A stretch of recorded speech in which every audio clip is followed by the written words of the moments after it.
નમસ્કાર ખેડૂત મિત્રો, ડિજિટલ ફાર્મિંગ અંદર આપ સર્વેનું હું પ્રકાશ ચૌધરી સ્વાગત કરું છું.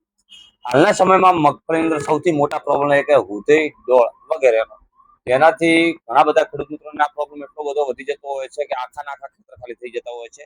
પણ આજે હું તમને 5 એવા ટેકનિકલ બતાવીશ કે તમે આમાંથી કોઈ પણ એકનો ઉપયોગ કરશો તો આની સામે તમને 100% રક્ષણ મળી જશે. તો ચાલો મિત્રો આપણે શરૂ કરીએ.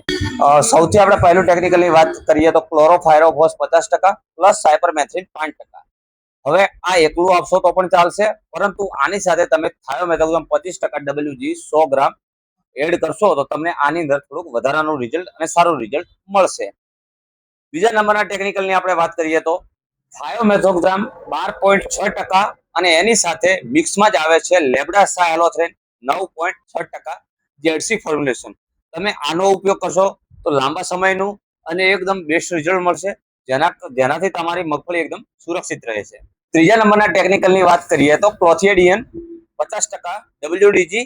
આ ટેકનિકલ છે જે 100 ગ્રામ પ્રતિ એકર પ્રમાણે, પરંતુ તમારે આની અંદર થોડુંક એડવાન્સ રિઝલ્ટ જોઈએ છે તો એની અંદર તમે ફિપ્રોનિલ 5% એસી ફોર્મ્યુલેશન 200 થી 300 મિલી પ્રતિ એકર પ્રમાણે એડ કરીને લાંબા સમયનું અને સુરક્ષિત રિઝલ્ટ મેળવી શકો છો. ચોથા નંબરના આપણે ટેકનિકલની વાત કરીએ તો ક્લોરેન્ટાનિલિપ્રોલ 0.4% GR, જે તમે તમારા ખેતરની અંદર કોઈ ખાતર સાથે મિક્સ કરીને પૂંખી શકો છો, રેતી સાથે મિક્સ કરીને પૂંખી શકો છો, જેનાથી તમને લાંબા સમયનું સારું રિઝલ્ટ મળશે.